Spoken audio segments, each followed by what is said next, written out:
Hello everyone, कैसे हैं आप सब। उम्मीद है बहुत अच्छे होंगे और साथ में पढ़ाई लिखाई भी बहुत अच्छे तरीके से कर रहे होंगे। तो चलिए आज के क्लास को स्टार्ट किया जाए। आज फिजिक्स का एक बहुत ही प्यारा चीज, बहुत ही प्यारा रे डायग्राम को समझते हैं, जिसको बोला जाता है किरण आरेख। इसके बिना इमेज फॉर्मेशन अधूरा है। इमेज फॉर्मेशन क्या है? अधूरा है। मतलब जब तक आप कोई नहीं आएगा तब तक आप अवतल दर्पण में या उत्तल दर्पण में वस्तु को कहाँ पे रखा जाए ताकि इमेज कहाँ बनेगा, किस प्रकार बनेगा, यानी इमेज की विशेषता क्या होगी, वो आप नहीं बता सकते। लेकिन इसमें 4 गो कंडीशन जानने के बाद आपको टोटल चीज एकदम समझ आएगा। नहीं समझ आएगा तो आप हमसे पढ़ना छोड़ दीजिएगा, इतना गारंटी दे रहे हैं आपको। तो चलिए क्लास को स्टार्ट किया जाए। ठीक है, तो सबसे पहले हम लोग देखते हैं कि हम लोग रे डायग्राम पढ़ रहे हैं, साथ में क्रैश कोर्स का बैच है। क्रैश कोर्स में मतलब वही क्वेश्चन को सिर्फ कवर किया जाएगा, वही क्वेश्चन को क्लियर किया जाएगा जो आपके 2023 के एग्जाम में पूछने वाला है। ठीक है, तो चलिए स्टार्ट करते हैं। देखिए सबसे पहला चीज है, पहला कंडीशन ले रहे हैं। ये कंडीशन अवतल में भी होगा और उत्तल में भी होगा, सेम कंडीशन होगा। जब प्रकाश की किरण मुख्य अक्ष के समानांतर हो। आप खूब अच्छा से जानते हैं, यहाँ ध्यान से सुनिए।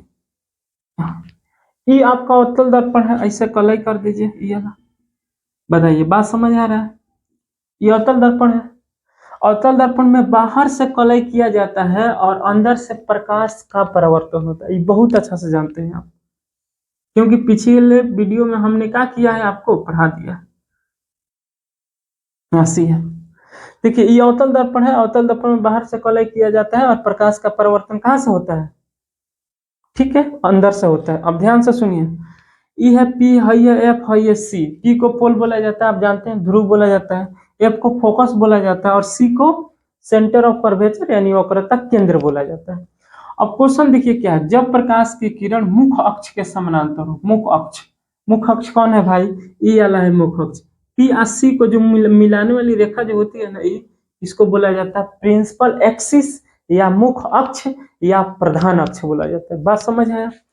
तो क्वेश्चन क्या है, जब प्रकाश की किरण मुख्य अक्ष के समानांतर हो, तो मुख्य अक्ष ये ना है, तो प्रकाश की किरण इधर से एकदम समानांतर आ रही है। बताइए, तो प्रकाश की किरण मुख्य अक्ष समानांतर आएगी तो यहाँ दर्पण से टकराएगी और दर्पण से टकराने के बाद किससे होकर गुजर जाएगी? फोकस से।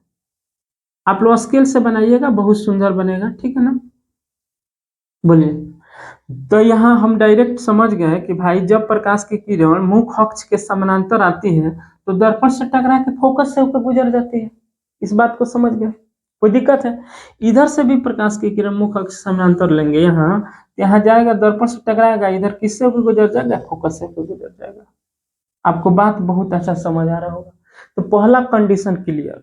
क्वेश्चन देखिए, जब प्रकाश की किरण मुख्य अक्ष समानांतर होती है तो क्या होता है? तो आप बोलिएगा, जब प्रकाश की किरण मुख्य अक्ष के समानांतर जाती है तो दर्पण से टकरा के फोकस की दिशा में चली जाती है, फोकस से होती हुई चली जाती है।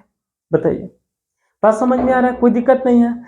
सेम देखिए उत्तल दर्पण में भी सेम कंडीशन होगा। इधर इसमें अंदर से कलई किया जाता है। अब प्रकाश का परिवर्तन कहाँ से होता है? बाहर से होता है। हाई पी है, हाई एफ है, मान लीजिए कथी है? सी। पी एफ सी, पोल, फोकस और वक्रता केंद्र। देखिए मुख्य अक्ष समानांतर प्रकाश की किरण लेना है, यहाँ ले लिए। प्रकाश की किरण मुख्य अक्ष समानांतर जा रहा है ना, यहाँ दर्पण से टकराया, दर्पण टकरा के इस डायरेक्शन में चला जाएगा, अपने ही दिशा में चला जाएगा यहाँ। ठीक है, यहाँ थोड़ा आप लोग फिगर बना लीजिएगा अच्छा सा। ऐसे आएगा, ऐसे चला जाएगा, ऐसे यहाँ से लौट जाएगा। ठीक है, लेकिन यहाँ पे जब आपने आई को रखिएगा, आंख को रखिएगा यहाँ पे, तो ये लगेगा कि प्रकाश कहाँ से आ रहा है भाई? फोकस से आ रहा है। देखिए इसमें आभास होता है, प्रतीत होता है। कोई दिक्कत है? फिर से, जब प्रकाश की किरण मुख्य अक्ष के समानांतर आती है तो उत्तल दर्पण से परावर्तन के बाद अपनी ही दिशा में चली जाती है। लेकिन हमारी आंख को लगता है, हमको लगता है कि प्रकाश कहाँ से आ रही है? फोकस से आ रही है। बात समझ पा रहे हैं? कोई दिक्कत नहीं है? इसमें देखिए मुख अक्ष समानांतर प्रकाश की किरण आती है, दर्पण से टकरा के फोकस से होकर गुजर जाती है। किसमें है? अवतल दर्पण में। लेकिन इसमें देखिए मुख अक्ष समानांतर प्रकाश की किरण आती है, दर्पण से टकरा कर अपने ही माध्यम में वापस लौट जाती है। लेकिन हमको लगता है, हमारी आंख को लगता है या हमको लगता है कि प्रकाश की किरण कहाँ से आ रही है? फोकस से आ रही है। लेकिन एक्चुअल में ऐसा होता है क्या? नहीं होता है। बात समझ पा रहे हैं? तो चलिए आगे की तरफ चलते हैं, इसका नेक्स्ट कंडीशन देखते हैं। तो पहला कंडीशन क्लियर हो गया कि जब प्रकाश की किरण मुख के समानांतर हो। तो जब प्रकाश की किरण मुख के समानांतर होती है तो दर्पण से टकराने के बाद फोकस से होकर गुजर जाती है। एक बात और क्लियर कर रहे हैं, ध्यान से सुनिएगा खूब अच्छा से। यहाँ पे अवतल दर्पण है, अवतल दर्पण, यही अवतल दर्पण है। यहाँ पे ही बताइए, इधर से मुख के समानांतर प्रकाश की किरण जाएगा, ऐसे लौट जाएगा। इधर के मुख के समानांतर जाएगा, फोकस से होकर गुजरेगा। इधर से भी जाएगा, यहाँ से फोकस से होकर गुजर जाएगा, यहाँ से होकर जाएगा, फोकस से होकर गुजर जाएगा। यानी मुख के समानांतर बहुत सारी अगर किरणें आ रही है तो दर्पण से टकराने के बाद फोकस से ही गुजरेंगे। एक और बात बताइए खूब अच्छा से, हम आपको पढ़ा चुके हैं कि किरण पुंज 3 प्रकार का होता है, अपसारी, अभिसारी और समानांतर किरण पुंज। अपसारी में क्या बताए थे कि उसमें से एक बिंदु से प्रकाश की किरण सभी दिशाओं में क्या होती है? निकलती है। जस्ट उसका उल्टा बताया था अभिसारी किरण पुंज, जिसमें प्रकाश की किरण सभी दिशाओं से आके मिलती है एक बिंदु पे। बताया था ना? ये बताइए, इसमें प्रकाश की किरण मुख, यहाँ पे प्रकाश की किरण मुख के समानांतर जा रही है और दर्पण से परिवर्तन होने के बाद एक बिंदु पर इकट्ठा हो रही है कि नहीं? बताइए। तो इसको आप कौन सा दर्पण बोलिएगा? इसको बोला जाएगा अभिसारी दर्पण। इसीलिए अवतल दर्पण को अभिसारी दर्पण के नाम से जाना जाता है। बात समझिए, कोई दिक्कत है? नहीं होनी चाहिए। अब देखिए, मान लेते हैं यहाँ पे यहाँ पे यहाँ पे अगर कोई कागज का टुकड़ा रख दे, कोई कागज का टुकड़ा रख दे, यहाँ से प्रकाश की किरण आ रही है तो यहाँ पे इकट्ठा हो जाएगी। यहाँ पे कागज का टुकड़ा रखें तो हम जानते हैं कि सूर्य के प्रकाश में ऊष्मा होता है, तो क्या ये जल जाएगा कि नहीं जल जाएगा? आराम से जल जाएगा। कोई दिक्कत है तो बोलिए। चलिए नेक्स्ट कंडीशन की ओर चला जाए। पहला कंडीशन क्लियर हो गया आपका।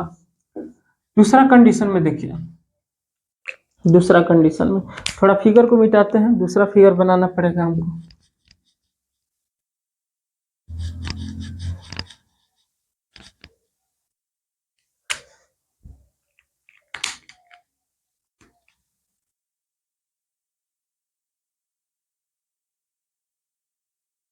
अवतल दर्पण है, यहाँ देखिए P है, यहाँ F है, यहाँ कथी है? C है। अब एगो बात बताइए, ध्यान से सुनिएगा। हम मुख के समानांतर प्रकाश की किरण ले लिए हैं जो दर्पण से टकरा के फोकस से हो जाएगा। अब यही देखिए, मुख के समानांतर प्रकाश की किरण लिए हैं, दर्पण से टकरा के फोकस से जाएगा। अब यही कंडीशन को उल्टा कर दीजिए।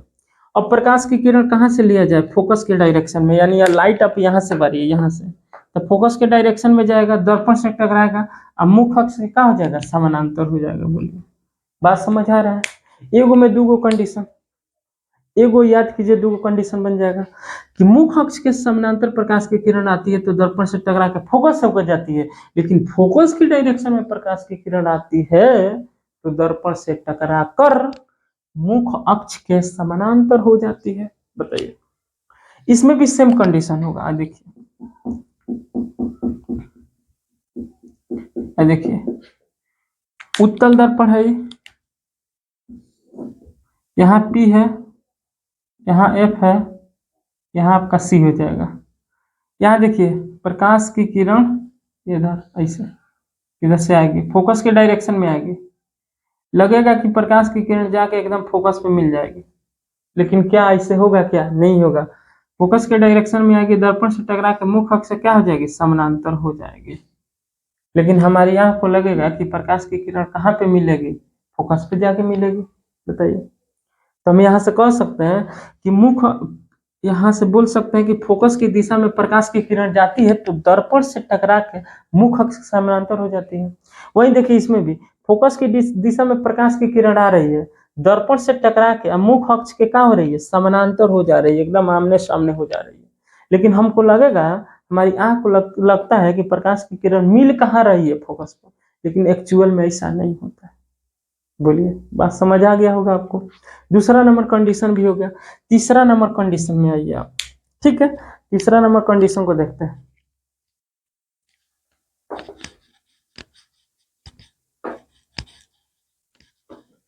तीसरा नंबर कंडीशन,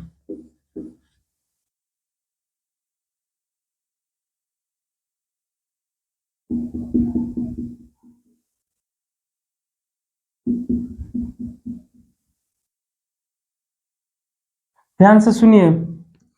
ई है भाई पी, हई है एफ, हई है सी। बोलिए, कोई दिक्कत है? अब बात बताइए, सी के डायरेक्शन में प्रकाश के किरण को लेना है, सी के डायरेक्शन में, सी के डायरेक्शन में तो सी है ये ना है, तो प्रकाश की किरण अगर ऐसे ले रहे हैं ऐसे सी के डायरेक्शन में, तो यहाँ पे हम थोड़ा टेढ़ कर दिए, आप लो स्केल से बनाइए, खूब सुंदर होगा। सी के डायरेक्शन में लेंगे तो यहाँ पे सी की दिशा में जब प्रकाश की किरण लेंगे, सी का मतलब वक्रता केंद्र की दिशा में, वक्रता केंद्र की दिशा में प्रकाश की किरण लेंगे तो एकदम दर्पण से टकराइबे करेगा, एकदम स्वाभाविक है। और दर्पण से टकरा के इसी पथ पे वापस लौट जाएगा। लौट जाएगा कि नहीं? क्यों? क्योंकि यहाँ पे 90 डिग्री का एंगल बनाता है, और 90 डिग्री का एंगल हम बताएं कि 90 डिग्री का एंगल बनता है तो प्रकाश की किरण अपने ही पथ पर वापस लौट जाती है। बात क्लियर? देखिए, एक्चुअल में इसका कॉन्सेप्ट है ना, तो थोड़ा सर्किल के कॉन्सेप्ट पर है। यहाँ पे क्या होता है बीच में सर्किल में, यहाँ पे होता है सेंटर, और सेंटर से जो लाइन होती है इसको हम लोग त्रिज्या बोलते हैं, रेडियस। ठीक है ना? ये कितना डिग्री का एंगल फॉलो करती है? 90 डिग्री का एंगल। और 90 डिग्री का एंगल ये भी कितना, 90 डिग्री, ये भी कितना 90 डिग्री, ये भी कितना 90 डिग्री, सब 90 डिग्री बनाएगा। यानी सेंटर से वृत्त के किसी भी बिंदु पर खींची गई रेखा कितना होती है? 90 डिग्री। देखिए, सेम कंडीशन इसमें भी होता है। देखिए, यहाँ सेंटर से इसमें भी खींचिएगा ऐसे करके, ये भी कितना फॉलो करेगी? 90 डिग्री। बताइए, तो 90 डिग्री पर प्रकाश की किरण जाती है ना, तो दर्पण से टकरा कर अपने ही पथ पर वापस लौट जाती है। इधर गई, दर्पण से टकराई, इसी पथ पर वापस लौट जाती है। कोई दिक्कत है? सेम इसमें भी होगा। यहाँ पी है, यहाँ आपको हो जाएगा एफ, हो जाएगा यहाँ हो जाएगा सी। यहाँ पे देखिए, इसको थोड़ा बड़ा कर लेते हैं। यहाँ से देखिए, प्रकाश की किरण ऐसे आई, ऐसे लगे, यहाँ से आई सी के डायरेक्शन में, ये लगेगा प्रकाश की किरण जाके एकदम मिल जाएगी यहाँ पे। यहाँ पे लिख देते हैं, यहाँ पे सी, सी। लेकिन एक्चुअल में वैसा नहीं होगा, यहाँ आएगी दर्पण से टकरा के इसी पथ पर क्या हो जाएगी? वापस लौट जाएगी। बताइए, लेकिन हमको लगेगा कि प्रकाश की किरण गई है, सी पर मिली है, फिर सी से क्या हो गई है? वापस अपने ही पथ पर। लेकिन एक्चुअल में ऐसा नहीं होता है। बात समझ गए होंगे आप बहुत अच्छा से। कोई दिक्कत है? बोलिए। अभी तक हम आपको 3 गो कंडीशन बताएं। फिंगर पर देखिए, याद किया जाता है कैसे। पहले किरण, जब प्रकाश की किरण मुख्य अक्ष के समानांतर हो, तो मुख्य अक्ष समानांतर जाएगी, प्रकाश की किरण दर्पण से टकराएगी, फोकस होकर चली जाएगी। दूसरा, फोकस के डायरेक्शन में जब प्रकाश की किरण लेंगे तो फोकस के डायरेक्शन में लेंगे, दर्पण से टकराइबे करेगा, और मुख्य अक्ष से क्या हो जाएगा? समानांतर हो जाएगा। तीसरा कंडीशन लिए हैं कि जब प्रकाश की किरण सेंटर के डायरेक्शन में हो, सेंटर ऑफ कर्वेचर, जिसको जिसको वक्रता केंद्र बोला जाता है, सी के डायरेक्शन में प्रकाश की किरण लिया जाता है, तो दर्पण से टकरा कर अपने ही पथ पर वापस लौट जाता है। इस बात को समझ गए? सेम वही कंडीशन होगा किसमें? उत्तल दर्पण में। लेकिन उत्तल दर्पण में हमको आभास होगा। आभास मतलब यहाँ पे कल्पना किया जाएगा। बताइए, इसलिए इसमें जो इमेज बनता है वो काल्पनिक प्रतिबिंब बनता है, वर्चुअल इमेज बनता है। बात समझ गए होंगे? चलिए आगे चलते हैं इसमें। ठीक है, अब नेक्स्ट कंडीशन की ओर चलते हैं।